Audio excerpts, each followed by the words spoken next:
All right, guys, today we are in Tennessee with Hyundai for their launch of the all-new Hyundai Santa Fe. New design, new interior. This thing is impressive. Let's go through it.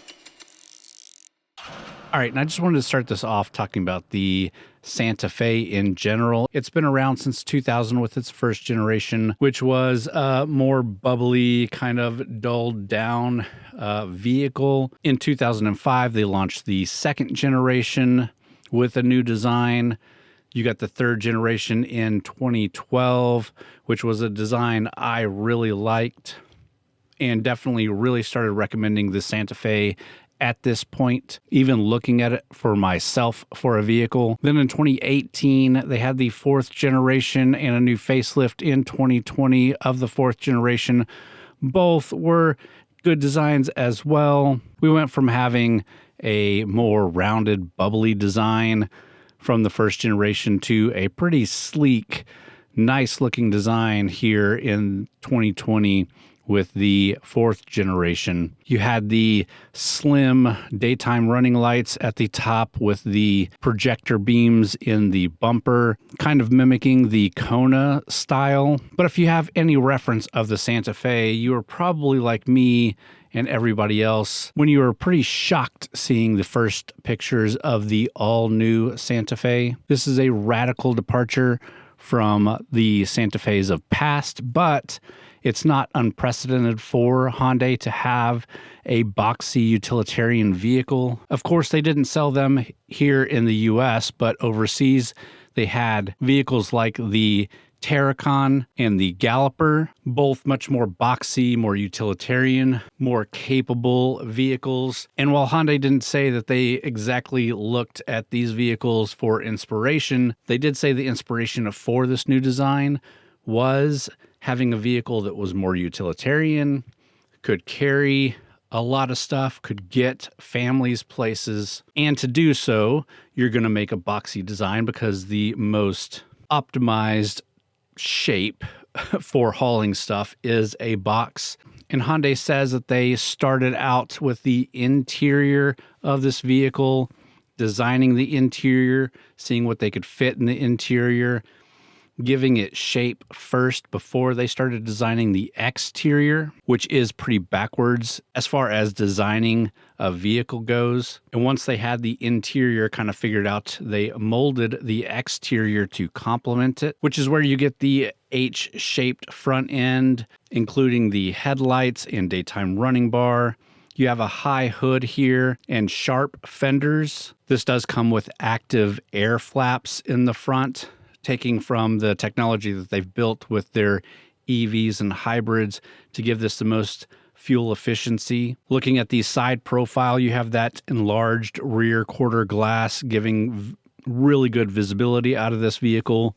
You have bold, sharp wheel arches. And yes, you do have cladding for that rugged look. The side mirrors are aerodynamically optimized, and they have a bridge type roof rack system, which we haven't seen yet, but will look really cool with some crossbars and some gear up there. You obviously have a ton of different wheel options, and as we'll get into a bit later in this video, the off-roading trim has some really beefy tires on it. Looking at the rear, you have the high-tech LED taillights, again with that H-shape designed into them. You have the new anodized flat badging across the back. The rear windshield wiper is hidden up in the spoiler of the hatch to keep the back looking clean. And the tailgate is as wide as possible to maximize rear loading, which goes into what they wanted to use this new Santa Fe for, with having people and stuff actually use the rear. And for a company that's been doing a lot for fuel economy with their hybrids, their plug-in hybrids, their EVs, you might say that a boxy vehicle is going to be really bad for airflow, for aerodynamics and fuel economy. Well, we'll get to the fuel economy here in a bit, but the coefficient of drag on this thing is 0.294. If you want to compare that to the 2023 Santa Fe, it was 0.33. And we just got out of driving the Ioniq 6 sedan. Super slippery, EV, and it was 0.22 coefficient of drag. So they did a lot of work to keep this thing as slippery as possible while retaining that boxy shape. And overall, this is a longer wheelbase, a longer length with a shorter front overhang, a bit longer of a rear overhang. You're looking at 190.2 inch total length, a width of 74.8 inches, a height of 67.7 inches, and a full wheelbase of 110.8 inches. And of course, that off-roading XRT trim does give you more ground clearance and does increase things like approach, departure, and breakover angles, which is fantastic. But now that we've covered the exterior, the new design, interested to know what you guys think, leave it in the comments below. But let's go ahead and quickly touch on the trims and different models that they're going to offer here. And then we'll move into the interior and we'll talk about the drive and then we'll wrap it up. Let's keep going. So for trims, your base is going to be an SE. Then you get an SEL, then the XRT, which is the off-road version that I've already been talking about. Then you have the Limited and the Calligraphy. Now, during this whole time that we were driving this thing, we were driving the Calligraphy, which is the top of the line trim. I'll show you some of the off-roading segment that we did where we were driving the XRT, but we weren't in the Limited, we weren't in the SEL, and we didn't get to see the SE trim. Those are all gas-powered vehicles that can be front-wheel drive or all-wheel drive, except for the XRT, which is all-wheel drive only. But Hyundai's also going to offer a hybrid vehicle here, probably not a plug-in hybrid, but at least a hybrid version, and that will be able to be available in the SEL, the Limited, and the Calligraphy trims. All right, again, Hyundai started this design with the interior. They wanted a vehicle that would hold a lot of stuff really well, and it really shows in here that they're maximizing space. They've got a lot of stuff that's focused on the driver, but also a lot that's focused with the passengers. It's 3-row by standard, so you always have up to 7 passengers, but those rear seats do fold and give you a completely flat floor if you want to do camping inside of this thing or whatever. Hyundai's definitely thought about it. You get premium materials, dual wireless chargers, signature lighting with that same H theme that carries throughout this vehicle. A bi-directional multi-console that allows the rear passengers to access the console. There's also an extra lower tray that can be for drinks or trash or whatever. Your total passenger volume is 152 cubic feet. Behind that third row, you're looking at 14.6 cubic feet of cargo space, which is a good number for this segment. The Palisade itself has 18 cubic feet, which is a much larger vehicle. There's definitely a lot of full-size crossovers that have around 14 to 15 cubic feet. You can fold those third row down and get 40.5 cubic feet. And with the second row folded down, you get up to 79.6 cubic feet. With that, let's go ahead and jump inside and I'll give you a bit more of a tour around. All right, so there's lots to cover with this interior. I'm definitely not going to hit it all, but nice new design steering wheel, really nice materials all throughout. We drove this thing for about 4 hours straight and very comfortable, nice heated seats, cooled seats in here, heated steering wheel. You've got the curved large display. It's actually 2 different displays. This is touchscreen. Over here you have Apple CarPlay and Android Auto, and then of course your instrument cluster, which if you've seen Hyundai's before, it's pretty similar. On this side is a fingerprint scanner, so you can set up profiles and things through a Blue Link to be able to do certain functions when you scan your finger versus anybody else that's driving the vehicle. The lights on the interior mimic the lights on the exterior with this H pattern. It's very hard to see here on this video, but it starts over here, goes all the way across and ends over here. So it's just a design pattern they've carried throughout the exterior and interior here. Your AC and heat controls are all on a digital screen, but you do have some physical knobs here for changing the temperature. You've got an auto hold button, drive modes, and your drive modes consist of normal, sport, my drive, and snow. We did throw it in sport during this drive and feels decent. We'll talk more about that in just a bit. Continuing on, we have a four-wheel lock.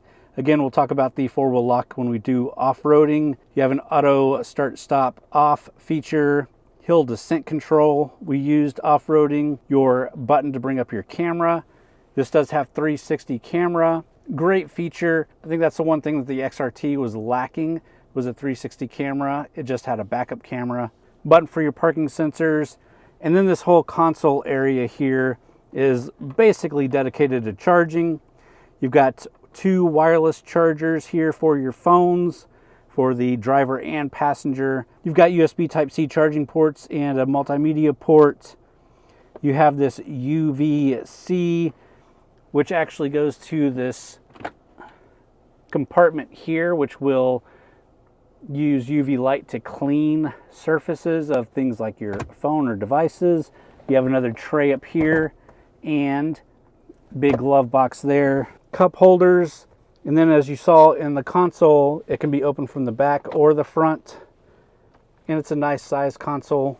Rear view mirror can be the rear view camera. Again, there's a ton to talk about in the interior. Hopefully we'll get it for a full week. We can really dive into some of the stuff, but for now, let's move on to driving this thing, and we'll talk some more about the off-roading, and then we'll wrap it up with some of the price and some of my final thoughts there. All right, with all that out of the way, let's talk about the powertrain really quickly before we take it for a drive. Now, like I said, this is going to be offered with a hybrid powertrain, but we're going to pretty much focus on the standard powertrain that you're going to get in all the models, which is a 2.5 liter turbocharged engine with an 8-speed DCT transmission. You're looking at 277 horsepower, 311 pound-feet of torque. And the torque does come on pretty early in the RPM range. That'll let you tow up to 3,500 pounds, but in the XRT trim, you can get up to 4,500 pounds. And to let you know how that feels out on the road, let's go ahead and get into the driving segment. All right, and here is the stuff that you can't just get off reading stats on the internet. Let's talk about how it drives. And first off, the Santa Fe is super comfortable. The interior is really spacious. This calligraphy had really nice seats, heated seats, super comfortable, easy to get a comfortable driving position. The panoramic screens that you have in front of the driver, including that big driver information screen, was really nice, easy to see everything that you needed to see. Starting out, I didn't really mess with any of the settings of anything on the screen. I just left it and got out on the road. But after driving for a little while, I was able to thumb through some different things, put it into different drive modes, and just really feel how this Santa Fe is out on the road. And Hyundai brought us out to some rural parts of Tennessee. We were just south of Nashville. So there were a lot of windy roads, a lot of elevation changes. And I can say that the 277 horsepower and 311 pound-feet of torque did struggle a bit getting this thing up hills sometimes, but it handled going around curves really well. The steering feel was nice, but for the most part, the engine just did what it needed to do. And I have no doubt that having it on the road here in Texas, where it's a lot more flat, you would not have any issues with this powertrain at all. You also get some of the latest of Hyundai's safety systems in here, including blind spot collision avoidance, lane keeping assist, radar guided cruise control. You have sensors all around the vehicle for parking, just a ton of features that I would really dive a lot more into when hopefully we'll get this thing for a full week review. So if there's more that you want to know, please leave it down in the comments and we'll touch on it some more. Hyundai did implement a driver monitoring system. When they first announced this, I was a bit scared. Toyota and Lexus have been putting this in their new vehicles, and quite frankly, it's been a bit annoying. If you've seen my video on the Lexus NX or even the Toyota Prius, I think this driver monitoring system is a bit annoying. I didn't find the same thing with this Hyundai system. It basically stayed out of the way and didn't alert me at all, even though I was staring at the scenery a ton while driving through Tennessee. But there's still always questions about shooting radars into a driver's face for hours on hours, what the long-term symptoms of that could be. It would be nice if you could completely turn it off, but as far as I know, you cannot.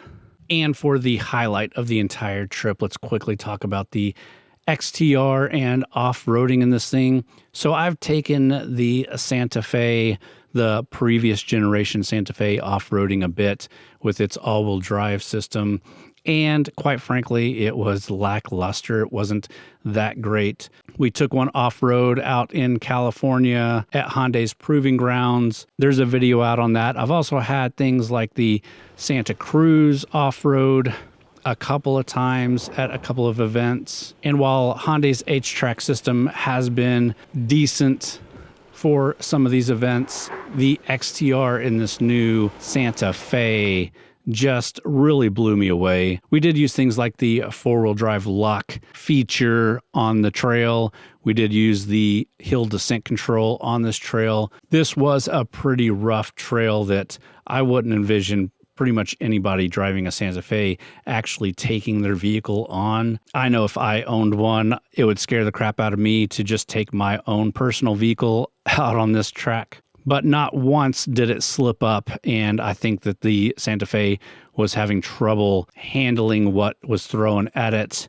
The beefy tires, the higher ground clearance, the lower breakover angles all really came into play here, and I was left super impressed. I actually ended up going on the off-road trail a few times, even though we were really only supposed to go out there once. But again, for me, this was the highlight of the whole trip. And it leaves me even more impressed that Hyundai didn't just make a activity looking vehicle. They really made a capable activity vehicle that you could take out on any camp trail, pretty much any off-roading trail. Obviously, it's not a Jeep, it's not a 4Runner, but this thing did really well. And again, super impressed. With that, let's quickly talk about the pricing of the new Santa Fe. Your base price is going to be just under $34,000. The calligraphy that we were driving is basically just under $50,000. But once you add options and destination, it can definitely get to that $50,000 mark. The few XRTs that I drove on the off-road trail,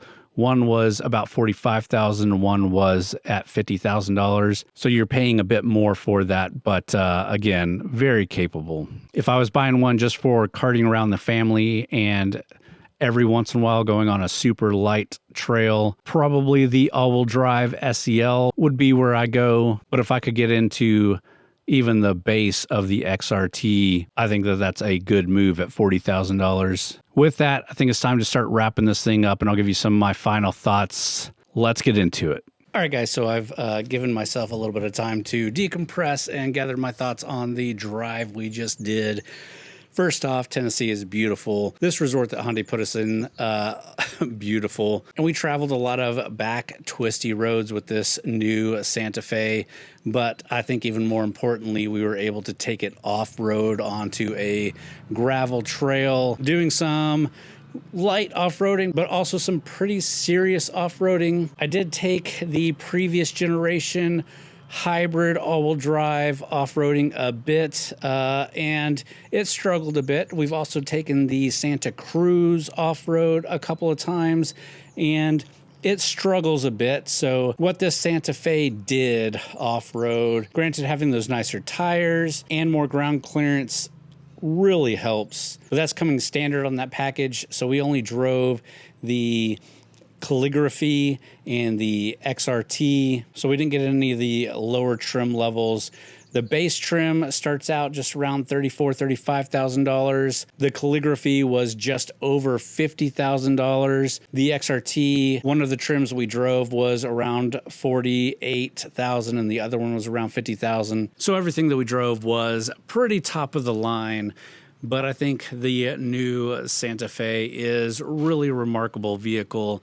Really excited. Hopefully we'll get to drive one for a full week, have the family in it, do maybe a trip in it or something like that, because that's where this thing is going to shine. I think they did a great job on focusing on maximizing interior space, which forces the exterior to be more boxy, because the best way to maximize volume is to make things more boxy. The ride was fantastic. The tech in the vehicle is fantastic. The interior and the calligraphy, again, fantastic. It is the top of the line. So for me, I think it's a win. I think Hyundai did a great job.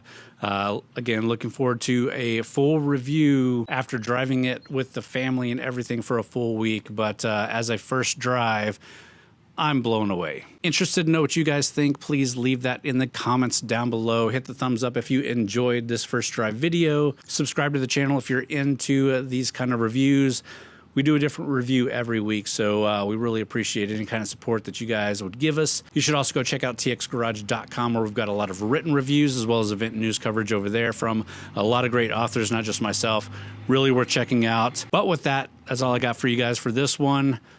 Thanks for watching.